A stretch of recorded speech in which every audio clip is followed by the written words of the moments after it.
Hello friends, मैं Ashish Gupta, reproductive and child health by Ashish Gupta में आपका स्वागत है। आज के वीडियो में हम बात करेंगे ईडीडी की। ईडीडी यानी कि एस्टिमेटेड डेट ऑफ डिलीवरी। ये क्या होती है, किस तरीके से इसको कैलकुलेट किया जाता है और इसके क्या सिग्निफिकेंस है, यानी कि क्या इम्पोर्टेंस है, ये किस तरीके से बच्चे के डेवलपमेंट पे भी इफ़ेक्ट करती है, वो सारी चीज़ें हम इस वीडियो में आप जानेंगे।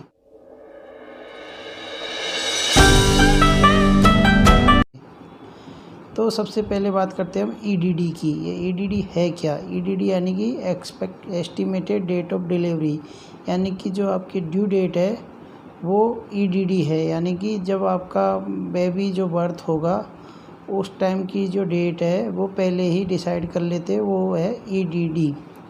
अब ये ईडीडी दो प्रकार से कैलकुलेट की जा सकती है, यानी कि दो प्रकार की है।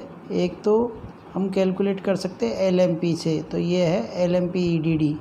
दूसरी हम कैलकुलेट कर सकते हैं इसको यूएसजी अल्ट्रासोनोग्राफी से, तो ये है यूएसजी ईडीडी।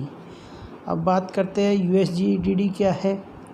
यूएसजी ईडीडी जब आपकी प्रेगनेंसी रिपोर्ट पॉजिटिव आ जाती है, जब आप यूपीटी करते हैं और उसके बाद आपकी गुड न्यूज़ आ जाती है, यानी कि आप प्रेगनेंसी की रिपोर्ट आपकी पॉजिटिव होती है, तब आप डॉक्टर को फर्स्ट विजिट पर जाते हैं, तो डॉक्टर आपके लिए एक सोनोग्राफी स्कैन करता है।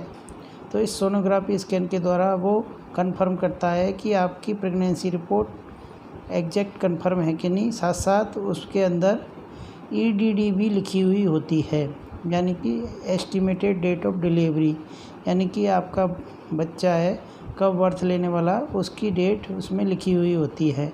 तो वो जो ईडीडी लिखी है वो ईडीडी होती है सोनोग्राफी ईडीडी, यूएसजी ईडीडी, यानी कि ये सोनोग्राफी के द्वारा पता करी जाती है। अब ये हर स्टेज पे थोड़ा चेंजेस इसमें आता रहता है, जैसे जैसे बच्चे का डेवलपमेंट होता है वैसे वैसे इसमें थोड़ा चेंजेस, कभी इधर उधर 8-10 दिन इधर उधर होते रहते हैं। अब बात करते हैं हम एलएमपी ईडीडी। तो एलएमपी ईडीडी बात करने से पहले सबसे पहले जानते हैं एलएमपी क्या है। एलएमपी है लास्ट मेंस्ट्रुअल पीरियड, यानी कि आपकी जब प्रेगनेंसी रिपोर्ट पॉजिटिव आई है, आपने यूपीटी किया, आपकी रिपोर्ट पॉजिटिव आई, उससे पहले जो आपका जो लास्ट पीरियड आया था उस पीरियड का फर्स्ट डे आपको पता होना चाहिए, यानी कि एलएमपी यानी लास्ट मेंस्ट्रुअल पीरियड। तो उसका फर्स्ट डे आपको अगर पता है कब आपका LMP last menstrual period start हुआ था, तो उसके द्वारा आप ईडीडी को इजीली कैलकुलेट कर सकते हैं। जैसे कि मान लो आपका जो एलएमपी का फर्स्ट डे है 20 जून को है, तो 20 जून को आपका ईडीडी एलएमपी है। अब इस एलएमपी से आपको ईडीडी कैलकुलेट करना है, तो इसमें 9 मंथ जोड़ देंगे और 7 दिन जोड़ देंगे। तो 20 में 7 दिन जोड़ेंगे तो 27 जून हो गया, और 9 मंथ जोड़ेंगे तो मार्च आएगा। आप कैलकुलेट करेंगे 9 जून से 9 मंथ कैलकुलेट करेंगे तो मार्च 2021 आ जाएगा। तो इस तरीके से इजीली आप ईडीडी को कैलकुलेट कर सकते हैं, क्योंकि जो प्रेगनेंसी का जो ड्यूरेशन है कंप्लीट वो 280 डेज यानी 280 दिन का होता है।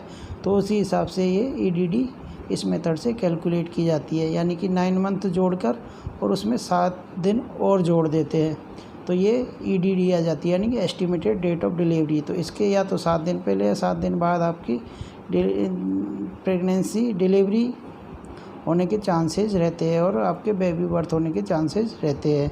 तो इस तरीके से इजीली आप ईडीडी को कैलकुलेट कर सकते हैं। अब दूसरी बात यह है कि जो ईडीडी है, सोनोग्राफी ईडीडी और एलएमपी ईडीडी, इन दोनों के बीच कभी कभी डिफरेंस भी आ जाता है। काफ़ी सारे ज़्यादातर टाइम डिफरेंस देखने को मिलता है। ये डिफरेंस बच्चे की ग्रोथ के हिसाब से कभी कम भी हो जाता है, कभी ज़्यादा भी हो जाता है, क्योंकि बच्चे की ग्रोथ हमेशा एक समान नहीं रहती है। तो सोनोग्राफी में उसी हिसाब से उसकी बच्चे की ग्रोथ के हिसाब से ईडीडी दिखाएगा। 8 से 10 दिन से ज़्यादा डिफरेंस आता है तो इसका मतलब बच्चे को IUGR हो सकता है बच्चा, यानी कि इंट्रा यूटेराइन ग्रोथ रिटार्डेशन, यानी बच्चे की ग्रोथ थोड़ी धीमी हो गई है, तो उस कारण उसकी ईडीडी में डिफरेंस आ रहा है। या बच्चे की ग्रोथ ज़्यादा बढ़ रही है। जैसे कि हाइपर पिट्यूटरी में पिट्यूटरी ग्रंथि की हार्मोन अगर ज़्यादा सीक्रेट करने लग जाती है तो बच्चे की ग्रोथ ज़्यादा होने लग जाती है। इसी तरह अगर बच्चे को डायबिटीज़ है तो उस टाइम पे बच्चे की ग्रोथ बढ़ने लग जाती है अंदर। तो ये सारी चीज़ें आप यूएसजी सोनोग्राफी और नॉर्मल एलएमपी यूएसजी ईडीडी और एलएमपी ईडीडी के द्वारा दोनों के बीच डिफरेंस करके पता कर सकते हैं। तो ये सारी चीज़ें आप एलएमपी ईडीडी और यूएसजी ईडीडी के बीच का डिफरेंस पता करके जो कितना डिफरेंस आ रहा है उसके हिसाब से आप कैलकुलेट पता कर सकते हैं कि बच्चे की ग्रोथ किस तरीके से हो रही है। और ईडीडी भी आप इजीली एलएमपी मेथड से बहुत इजीली आप कैलकुलेट कर सकते हैं। तो दोस्तों कैसा लगा मेरा वीडियो आपको?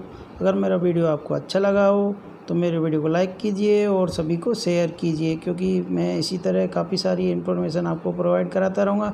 दूसरे लोगों को भी आप शेयर करोगे तो उनको भी इन्फॉर्मेशन बढ़ेगी। तो इस तरीके से आप मेरे वीडियो को लाइक करते रहिए, शेयर कीजिए और मेरे चैनल को सब्सक्राइब कर दीजिए अगर आपने अभी तक मेरे चैनल को सब्सक्राइब नहीं किया है। और साथ में बेल आइकन को भी ज़रूर दबा दें, क्योंकि इससे आपको नोटिफिकेशन आता रहेगा कि जैसे ही मैं नया वीडियो अपलोड करूँगा आपकी तरफ तुरंत नोटिफिकेशन आ जाएगा और आपको इतनी वैल्यूएबल इन्फॉर्मेशन मिलती रहेगी। तब तक के लिए धन्यवाद।